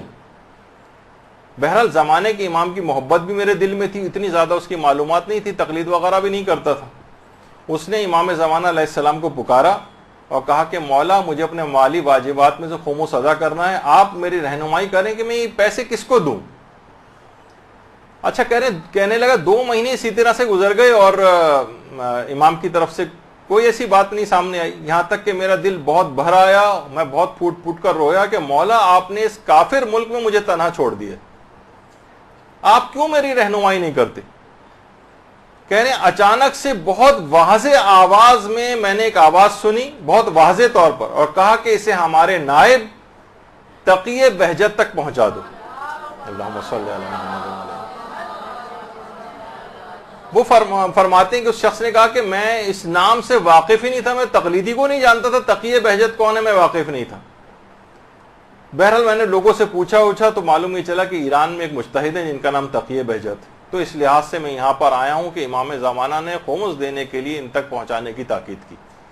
تو بہرحال لوگ اب اس طرح، یہ تو ایک اس طور پہ بات تھی، لوگ اس سے کوئی سوء استفادہ نہ کریں کہ ٹھیک ہے ہم کوئی عمل کر کے کس تک خمس پہنچائیں، جب تک ہمیں کوئی نہیں ہوگا تب تک ہم کسی کو نہیں دیں گے. وہ تو اپنے شرعی وظیفے پہ ہمیں عمل کرنا ہے کہ اپنے مرض تقلید تک پہنچانا ہے. لیکن اس میں بات بتانے کی تھی کہ واقعتاً اگر کوئی شخص تڑپ رکھتا ہو اور امام زمانہ کو کسی بھی جگہ پکارے، خواہ کسی کافر ملک میں پکارے، خواہ اتنی معلومات رکھنے والا آدمی بھی نہ ہو، خواہ وہ تقلید بھی نہ کرتا ہو، تب بھی امام زمانہ اس کی تڑپ کو دیکھتے ہوئے اس سے ملاقات کرتے ہیں، اس کی رہنمائی کر دیتے ہیں.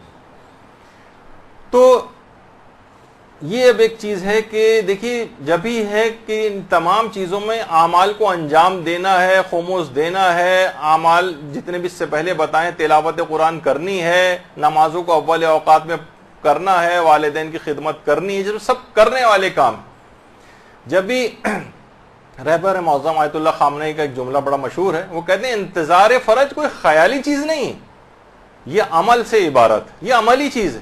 انتظار فرج کے معنی نہیں کہ آپ بستر کے اوپر لیٹ کے بس بیٹھے انتظار کر رہے ہیں کہ امام کب آئیں گے، اس دوران ٹی وی وغیرہ بھی دیکھ رہے ہیں، چینل وینل تبدیل کر رہے ہیں اور جو ہے کہہ رہے ہیں کہ ہم انتظار کر رہے ہیں. نہیں، ایک انتظار فرج کوئی خیالی اور تصوراتی چیز نہیں جیسے کہ لوگوں نے سمجھ لیا، یہ ایک عملی چیز ہے، عملی.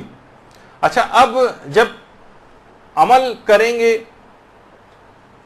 تو کیا عمل کرنا ہے وہ بھی امام زمانہ نے خود ہی بتایا کہ ہم سے محبت کا مقصد واضح سنتوں پر عمل کی بنیاد پر ہونا چاہیے. بے شک ہم نے تمام ضروری نصیحتیں کر دی ہیں، خدا ہم پر اور تم سب پر گواہ ہے. یعنی آئمہ نے اور دیگر معصومین نے، خود امام زمانہ نے سب کچھ بتا دیا، ساری شریعت آپ کے پاس ہے، ساری چیزیں۔ ہم سے محبت کا مقصد، تو امام فرماتے ہیں کہ ہم محبت، صرف محبت اور ان سے عقیدت کا اظہار کرنا اور بس جھکے چلے جانا ان کے نام پر، یہ نہیں۔ محبت کا مقصد فرماتے ہیں واضح سنتوں پر عمل کی بنیاد ہونا چاہیے، یعنی عمل نظر آنا چاہیے، واجبات پر عمل، مستحبات پر عمل، حرام کاموں سے اپنے آپ کو بچانا جو ہے یہ ہونا چاہیے۔ اور امام کو دو چیزیں ایسی ہیں کہ جو خود امام فرماتے ہیں کہ میں شدید اذیت میں مبتلا ہوتا ہوں ان دو چیزوں سے، اس سے اپنے آپ کو بچانا، حماقت اور جہالت۔ باقاعدہ روایت میں امام نے خود فرمایا کہ ہمیں شیعہ قوم کے جوہلا اور بیوقوفوں نے اور ایسے لوگوں نے جن کے دین کے مقابلے میں مچھر کا پر بھی بھاری ہے شدید اذیت پہنچائی۔ اس کا مطلب ہے کہ امام کو جہالت اور حماقت اس سے شدید نفرت۔ جہالت کیسے دور ہوگی اس کا بھی امام نے طریقہ بتایا ہے کہ ہماری غیبت میں ہمارے حدیث کے راویوں یعنی ان فقہا کی طرف رجوع کرو، یہ لوگ میری طرف سے تم پر حجت ہیں، میں خدا کی طرف سے ان لوگوں پر حجت ہوں۔ یعنی جہالت سے آپ کو نجات کون دلائے گا؟ مراجع کرام دلائیں گے۔ ہر عمل سے پہلے ان کے فرمودات، ان کے فتاوے جن کی بھی آپ تقلید میں ان کے دیکھیں، ان کے مطابق عمل کریں۔ امام زمانہ کی ہدایت پر یہ عمل ہے، اور ایک حکم جو تقلید ہے بالکل عقلی بھی ہے، چاہے کوئی حدیث مبارکہ نہیں بھی اگر ہو بالفرض، تب بھی عقل اس بات کا حکم دیتی ہے جو قطعی طور پر کہ کوئی بھی شخص جو دینی مسائل کا استنباط نہیں کر سکتا ہے وہ کسی جاننے والے جو اس کی مہارت رکھتا ہو اس کی تقلید کرے۔ اچھا، اب